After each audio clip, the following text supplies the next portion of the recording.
विज्ञान भैरव तंत्र खंड 2 रहस्य की पुस्तक। एक नई टिप्पणी 25 मार्च 1973 दोपहर से 8 नवंबर 1973 अपराह्न 109 बजे तक दी गई बातें। Ojas speak on Ojas SPEAKOS on The semi-DITOS is supposed to passive to be an ANMPTY room with an empty room। Scheme की दीवारें हर जगह।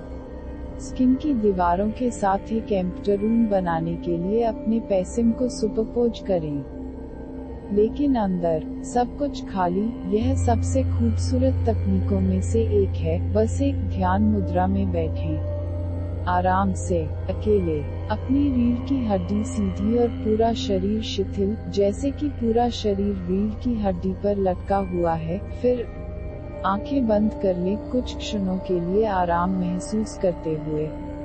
अधिक आराम से शांत और शांत हो जाता है। ऐसा कुछ पलों के लिए करें, सिर्फ धुन में रहने के लिए, और फिर अचानक महसूस करना शुरू करें कि आपका शरीर सिर्फ त्वचा की दीवारें है और अंदर कुछ भी नहीं है। कोई भी अंदर नहीं है। घर खाली है। कभी कभी आप विचारों को गुजरते हुए महसूस करेंगे। विचारों के बादल मंडराते रहेंगे, लेकिन यह मत सोचिए कि वे आपके हैं, तुम नहीं हो। जरा सोचो कि वे एक खाली आकाश में घूम रहे हैं। वे किसी से संबंधित नहीं हैं। उनके पास कोई जड़ें नहीं हैं। केवल यह मामला है। विचार आकाश में चलते बादलों की तरह हैं। उनकी कोई जड़ें नहीं हैं और वे आकाश से संबंधित नहीं हैं। वे बस आकाश में घूमते हैं। वे आते हैं और वे चले जाते हैं और आकाश अछूता रहता है, निर्जन रहता है। महसूस करें कि आपका शरीर सिर्फ त्वचा की दीवारें हैं और कोई अंदर नहीं है। विचार अभी भी जारी रहेंगे। पुरानी आदत, पुरानी गति, पुराने सहयोग के कारण विचार आते रहेंगे, लेकिन जरा सोचिए कि वे अंतरिक्ष में घूमने वाले जड़हीन बादल हैं। वे आपके नहीं हैं। वे किसी और के नहीं हैं। कोई भी नहीं है जिससे वे संबंधित हो सकते हैं। आप खाली हैं। यह मुश्किल होगा, लेकिन पुरानी आदतों के कारण, और कुछ नहीं। आपका मन किसी विचार को पकड़ना चाहता है, उसके साथ पहचाना जा सकता है, उसके साथ आगे बढ़ सकता है,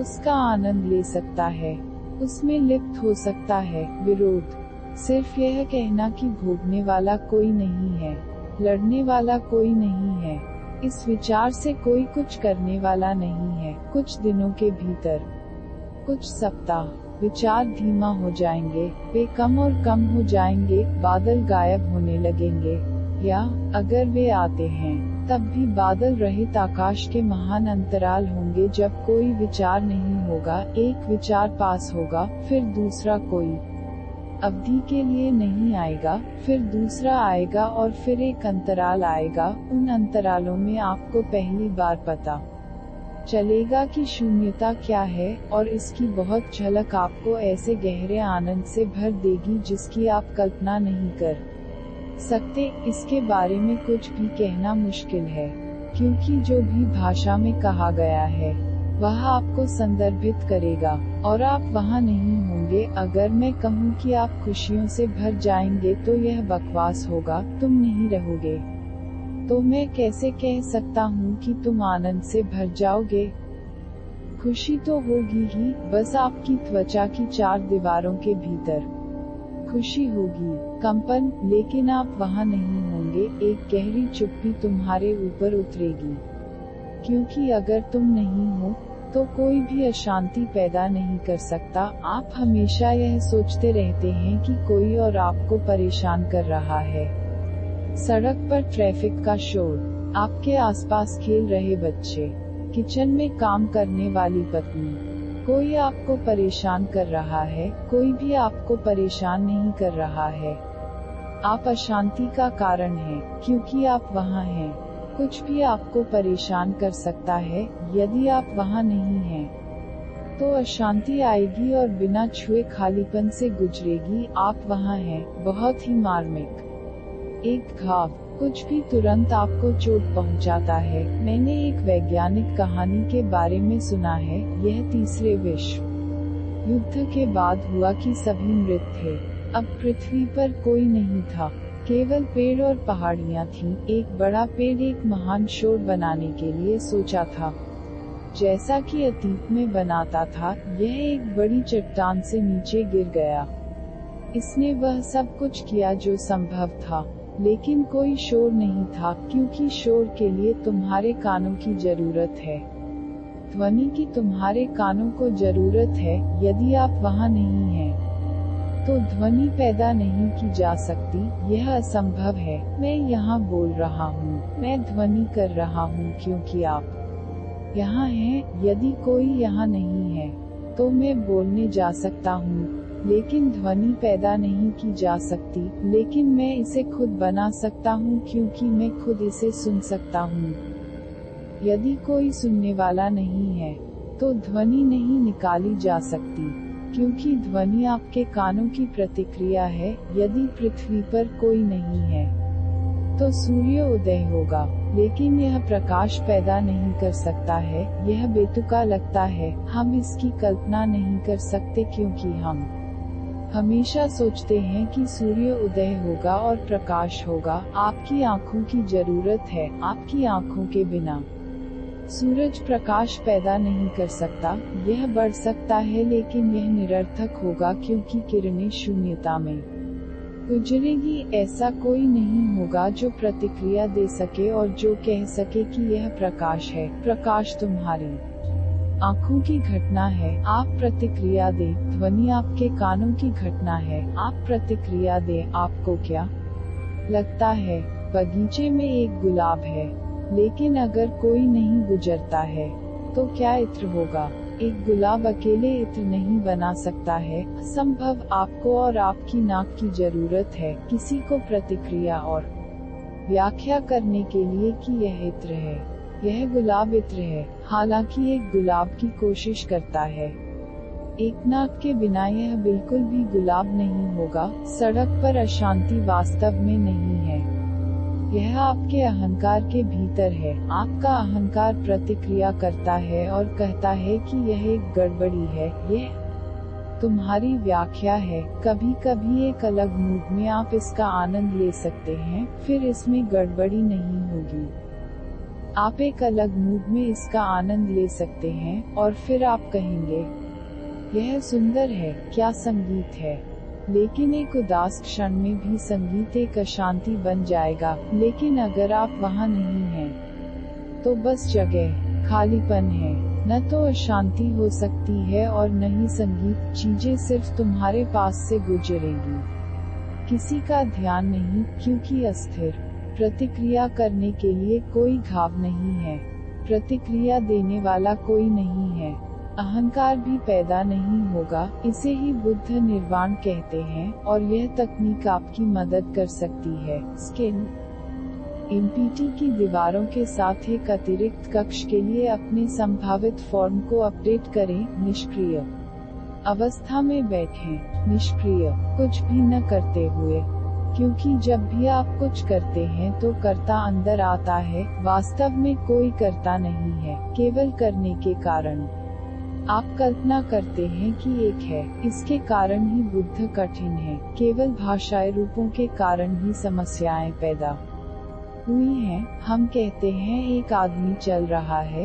यदि आप इस वाक्य का विश्लेषण करते हैं, तो इसका मतलब है कि कोई है जो चल रहा है। लेकिन बुद्ध कहते हैं, केवल चलने की एक प्रक्रिया है, कोई भी नहीं है जो चल रहा है। तुम हंस रहे हो। भाषा के कारण ऐसा प्रतीत होता है कि कोई है जो हंस रहा है। बुद्ध कहते हैं कि हंसी है, लेकिन कोई भी नहीं जो हंस रहा है। जब आप हंसते हैं, तो इसे याद रखें और पता करें कि कौन हंसता है। आपको कभी कोई नहीं मिलेगा, बस हंसी है। इसे करने के पीछे कोई नहीं है। जब तुम दुखी होते हो, तो कोई भी ऐसा नहीं होता जो दुखी हो, बस दुख है। इसे देखो, बस उदासी है। यह एक प्रक्रिया है। बस हंसी, बस खुशी, बस नाखुश। इसके पीछे कोई नहीं है। केवल भाषा के कारण हम दो के संदर्भ में सोचते हैं। अगर कोई आंदोलन है, तो हम कहते हैं कि कोई ऐसा व्यक्ति होना चाहिए जो मूव कर चुका हो। हम अकेले आंदोलन की कल्पना नहीं कर सकते, लेकिन क्या आपने कभी मूवर को देखा है? क्या आपने कभी हंसने वाले को देखा है? बुद्ध कहते हैं कि जीवन है, जीवन की प्रक्रिया है, लेकिन भीतर कोई भी नहीं है जो जीवित है, और फिर मृत्यु है, लेकिन कोई मर नहीं रहा है। बुद्ध के लिए आप द्वंद्व नहीं है, भाषा द्वंद्व निर्मित करती है। मैं बोल रहा हूँ, कोई भी नहीं है जो बोल रहा है। यह एक प्रक्रिया है, यह किसी के लिए नहीं है, लेकिन हमारे लिए यह मुश्किल है क्योंकि हमारा दिमाग द्वैतवाद में गहराई से निहित है। जब भी हम कुछ गतिविधि के बारे में सोचते हैं, तो हम अंदर कुछ अभिनेता की कल्पना करते हैं, कुछ कर्ता की। इसीलिए एक निष्क्रिय रूप ध्यान में अच्छा है, क्योंकि तब आप अधिक आसानी से शून्यता में गिर सकते हैं। बुद्ध कहते हैं, ध्यान मत करो, ध्यान में रहो, अंतर बहुत बड़ा है। मैं दोहराऊंगा, बुद्ध कहते हैं, ध्यान मत करो, ध्यान में रहो, क्योंकि अगर तुम ध्यान करते हो तो कर्ता आ गया है। तुम यह सोचते चले जाओगे कि तुम ध्यान कर रहे हो, तब ध्यान एक कृत्य बन गया है।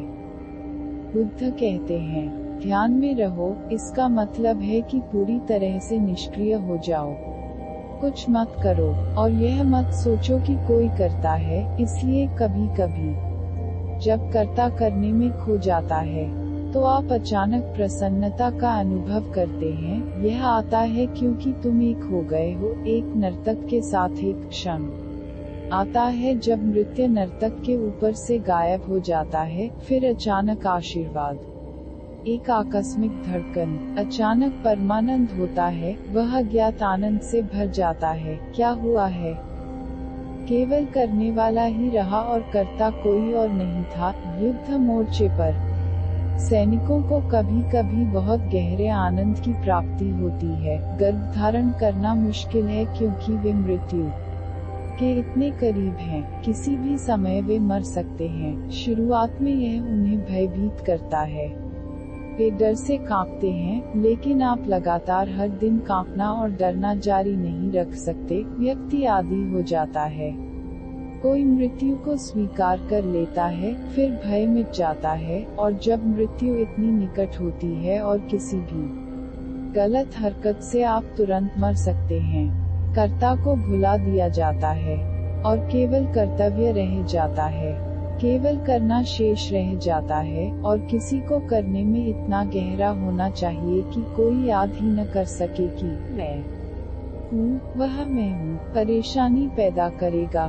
तुम्हारी याद आएगी, आप पूरी तरह से गतिविधि में नहीं होंगे और जीवन दांव पर है। इसलिए आप द्वैत को बर्दाश्त नहीं कर सकते। कार्रवाई कुल हो जाती है। जब कार्रवाई कुल होती है, तो आप अचानक महसूस करते हैं कि आप खुश हैं जैसे आप पहले कभी नहीं थे।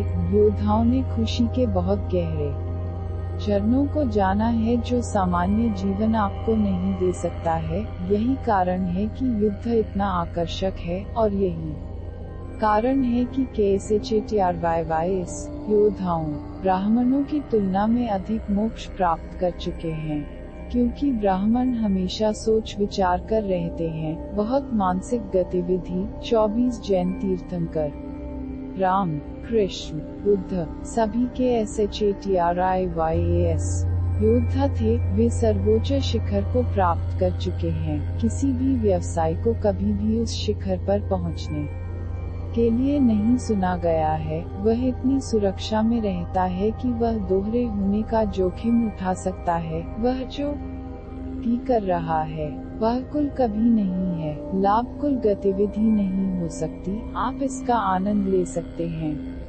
लेकिन यह कभी भी जीवन और मृत्यु की समस्या नहीं है। आप इसके साथ खेल सकते हैं, लेकिन कुछ भी दांव पर नहीं है। यह एक खेल है, एक व्यवसाय खेल खेल रहा है। पैसे का खेल बहुत खतरनाक नहीं है, इसलिए व्यवसाय लगभग हमेशा औसत दर्जे के बने रहते हैं। यहाँ तक एक जुआरी एक व्यापारी की तुलना में आनंद की ऊंची चोटियों पर पहुँच सकता है।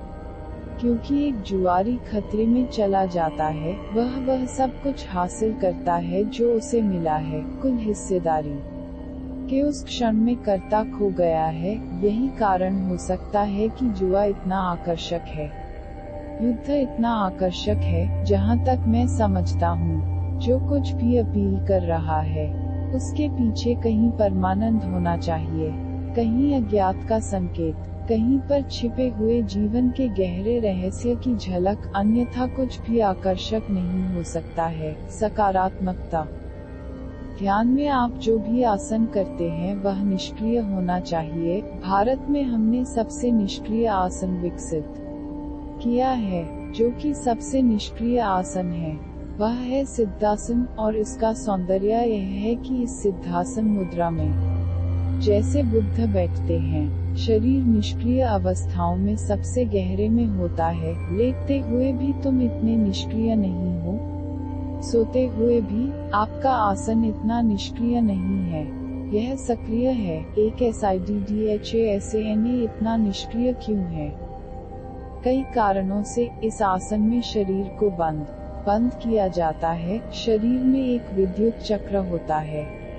जब चक्र बंद होता है और बंद होता है, तो बिजली शरीर के अंदर गोल गोल घूमती रहती है, वह बाहर नहीं निकलती है। अब यह एक सिद्ध वैज्ञानिक घटना है कि कुछ मुद्राओं में आपके शरीर में ऊर्जा का रिसाव होता है। जब शरीर ऊर्जा का रिसाव कर रहा होता है, तो उसे लगातार ऊर्जा का निर्माण करना पड़ता है। यह सक्रिय है। बॉडी डायनमो को लगातार काम करना पड़ता है, क्योंकि आप लीक कर रहे हैं। जब ऊर्जा बाहर के शरीर से लीक हो रही होती है, तो इसे बदलने के लिए अंदर के शरीर को सक्रिय होना पड़ता है। तो सबसे निष्क्रिय स्थिति तब होगी जब कोई ऊर्जा लीक नहीं हो रही हो। अब पश्चिमी देशों में, विशेष रूप से इंग्लैंड में, वे अपने शरीर की बिजली का एक घेरा बनाकर मरीजों का इलाज करते हैं। अस्पतालों में इन तकनीकों का उपयोग किया जा रहा है और वे बहुत मददगार हैं। एक व्यक्ति तारों के जाल पर फर्श पर झूठ बोलता है। तारों का जाल सिर्फ उसके शरीर की बिजली का एक घेरा बनाने के लिए है। सिर्फ आधा घंटा पर्याप्त है और वह इतना आराम महसूस करेगा, इतनी ऊर्जा से भरा होगा, इतना मजबूत कि वह विश्वास नहीं कर सकता है कि जब वह आया था तो वह इतना कमजोर था। सभी पुरानी संस्कृतियों में लोग एक विशेष दिशा में सोते थे रात, सिर्फ इसलिए कि ऊर्जा बाहर लीक नहीं हुई, क्योंकि पृथ्वी में एक चुंबकीय बल है। उस चुंबकीय बल का उपयोग करने के लिए आपको एक विशेष दिशा में लेटना होगा। फिर पृथ्वी का बल पूरी रात आपको चुंबकित करेगा। यदि आप इसके विपरीत झूठ बोल रहे हैं तो बल आपसे लड़ रहा है और आपकी ऊर्जा नष्ट हो जाएगी। सुबह बहुत से लोग बहुत उदास, बहुत कमजोर महसूस करते हैं। ऐसा नहीं होना चाहिए, क्योंकि नींद आपको फिर से जीवंत करने के लिए है, जिससे आपको अधिक ऊर्जा मिल सके। लेकिन कई लोग ऐसे होते हैं जो बिस्तर पर जाने पर ऊर्जावान होते हैं, लेकिन सुबह होते ही वे बस मर जाते हैं। इसके कई कारण हो सकते हैं, लेकिन यह एक हो सकता है, वे गलत दिशा में झूठ बोल रहे हैं। यदि वे पृथ्वी के चुंबक के खिलाफ झूठ बोल रहे हैं तो वे भंग हो जाएंगे। अब वैज्ञानिकों का कहना है कि शरीर में एक विद्युत सर्किट है जिसे लॉक किया जा सकता है, और उन्होंने सिद्धासन में बैठे कई योगियों का अध्ययन किया है। उस अवस्था में शरीर न्यूनतम ऊर्जा का रिसाव कर रहा है, ऊर्जा संरक्षित है। जब ऊर्जा को संरक्षित किया जाता है तो आंतरिक बैटरी को काम करने की आवश्यकता नहीं होती है, किसी भी गतिविधि की आवश्यकता नहीं होती है, तो शरीर निष्क्रिय है। इस निष्क्रियता में आप सक्रिय होने की तुलना में अधिक खाली हो सकते हैं। इस SIDDHASANA मुद्रा में आपकी रीढ़ सीधी है और पूरा शरीर भी सीधा है। अब कई अध्ययन किए गए हैं, जब आपका शरीर सीधा, पूरी तरह से सीधा होता है, तो आप पृथ्वी के गुरुत्वाकर्षण से कम प्रभावित होते हैं। इसीलिए यदि आप एक आसन पर बैठे हैं जो असुविधाजनक है, जिसे आप असुविधाजनक कहते हैं। तो असुविधा इसलिए होती है क्योंकि आपका शरीर अधिक गुरुत्वाकर्षण से प्रभावित होता है। यदि आप सीधे बैठे हैं तो गुरुत्वाकर्षण कम से कम प्रभावी है, क्योंकि यह केवल आपकी रीढ़ खींच सकता है और कुछ नहीं। इसलिए खड़े रहते हुए सोना मुश्किल है। एक शीर्षासन में अपने सिर के बल खड़े होकर सोना लगभग असंभव है। नींद के लिए आपको लेटना होगा। क्यों? क्योंकि तब पृथ्वी का आप पर अधिकतम प्रभाव पड़ता है और अधिकतम खींच आपको बेहोश कर देता है। नींद के लिए आपको जमीन पर लेटना होता है। इसलिए पृथ्वी का गुरुत्वाकर्षण आपके पूरे शरीर को छूता है और उसकी हर कोशिका को खींचता है। तब तुम बेहोश हो जाते हो। पशु मनुष्य से अधिक अचेतन होते हैं क्योंकि वे खड़े नहीं रह सकते हैं। विकासवादियों का कहना है कि मनुष्य विकसित हो सकता है क्योंकि वह 2 पैरों पर खड़ा हो सकता है। गुरुत्वाकर्षण का खिंचाव कम होता है, जिसकी वजह से वह थोड़ा और जागरूक हो सके। सिद्धासन में गुरुत्वाकर्षण का खिंचाव अपने न्यूनतम स्तर पर है। शरीर निष्क्रिय और निष्क्रिय है, अंदर बंद है। यह अपने आप में एक दुनिया बन गई है। कुछ भी बाहर नहीं निकल रहा है, कुछ भी अंदर नहीं आ रहा है। दोनों बंद हैं, हाथ बंद हैं, पैर बंद हैं। एक सकल में ऊर्जा चलती है और जब भी ऊर्जा एक वर्तुल में चलती है तो वह एक आंतरिक लय, एक आंतरिक संगीत पैदा करती है। जितना अधिक आप उस संगीत को सुनते हैं, उतना ही अधिक आप आराम महसूस करते हैं। एक दूसरे कमरे में रहने के लिए अपने संभावित फॉर्म को पूरा करें। बस एक खाली कमरे की तरह स्किन की दीवारों के साथ एम्प्टी उस शून्यता में गिरते चले जाओ। एक क्षण ऐसा आएगा जब आपको लगेगा कि सब कुछ गायब हो गया है। कोई नहीं है, कोई भी नहीं है। घर खाली है, घर का स्वामी गायब हो गया है, वाष्पित हो गया है। उस अंतराल में जब तुम भीतर मौजूद नहीं हो, परमात्मा मौजूद होगा। जब तुम नहीं हो तो परमात्मा है, जब तुम नहीं हो तो आनंद है। इसलिए गायब होने की कोशिश करो, भीतर से गायब होने की कोशिश करो। पिछला अगला